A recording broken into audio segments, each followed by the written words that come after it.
বিচারের দ্বারপ্রান্তে শেখ হাসিনা সহ 12 জন।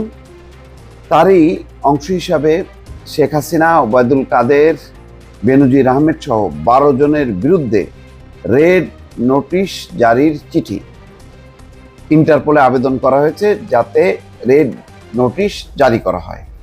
এদের মধ্যে প্রধান আছেন শেখ হাসিনা, ওবায়দুল কাদের, আকম মোজাম্মেল হক, তারিক আহমেদ সিদ্দিক, নসরুল হামিদ বিপু, বেনজির আহমেদ।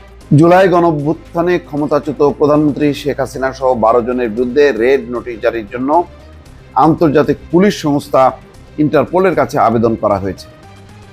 বিদেশে পলাতক ওই ব্যক্তিদের বিরুদ্ধে রেড নোটিশ জারি করতে ইন্টারপোলের কাছে পৃথক 3টি ধাপে আবেদন করেছে বাংলাদেশ পুলিশের ন্যাশনাল সেন্ট্রাল ব্যুরো এনসিবি। দেখেন, এক সময় এই মাত্র কদিন আগে যারা দেশ চালাতো, যারা দেশের শাসন করত, শোষণ করত, একেবারে দণ্ডমুণ্ডের কর্তা, এখন তারাই হচ্ছে আসামি, তাদেরই বিচার হবে। এবং এই জন্য যেহেতু তারা পালিয়ে আছে, সেই জন্য রেড নোটিশ জারি করার জন্য ইন্টারপোলে আবেদন করা হয়েছে। কখনো ভেবেছে তারা যে তাদের বিরুদ্ধে এই ধরনের ইন্টারপোলে নোটিশ জারি করা হবে, রেড নোটিশ জারি হবে? এটা কখনো কি তারা চিন্তা করেছে? কখনো কি তারা চিন্তা করেছে যে বাংলার জমিনে তাদের বিচার হবে? সবাই তো মনে করেছে যে না, এরা হলো বিচার, মানে আইন, আদালত, বিচার সব কিছুর ঊর্ধ্বে, তারা যেটা করবে সেভাবেই চলবে সবকিছু। এখন তাদের বিচার হচ্ছে।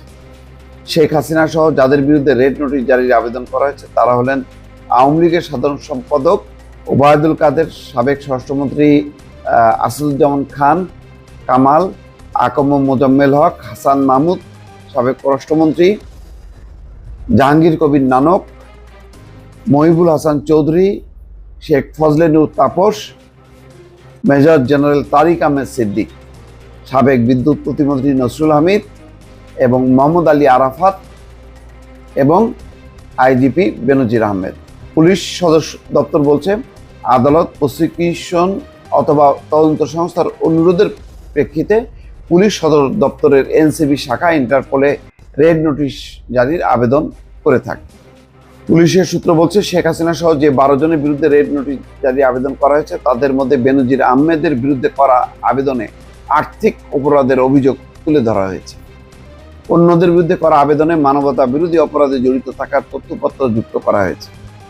বেনজির আহমেদ কেন বাদ পড়লো বুঝতেছি না, হয়তো জুলাই গণঅভ্যুত্থানের আগেই সে দেশ ছাড়া ছিল, এই কারণে তার বিরুদ্ধে আর্থিক অপরাধ, শত শত কোটি টাকা লোপাট করা, শত শত একর জমির অবৈধভাবে মালিক হয়, এই সমস্ত ঘটনায় হয়তো দুর্নীতি সংক্রান্ত বিষয়ে এই রেড নোটিশ জারি করা হয়েছে।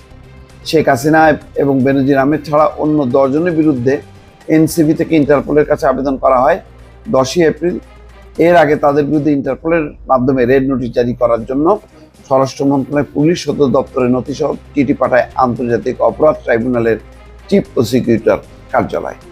দর্শক, এখন দেখা যাক এই রেড নোটিশ জারির যেই কার্যকারিতা কতখানি থাকে, তাদের স্ট্যাটাস কি। যদি তারা ইতিমধ্যে রাজনৈতিক আশ্রয়ের ভিতরে ঢুকে যায়, তাহলে এই রেড নোটিশ প্রেক্ষিতে ইন্টারপোল তাদেরকে গ্রেপ্তার করবে কিনা সেটা এখন দেখার বিষয়। দর্শক, ভালো থাকবেন। আল্লাহ হাফেজ।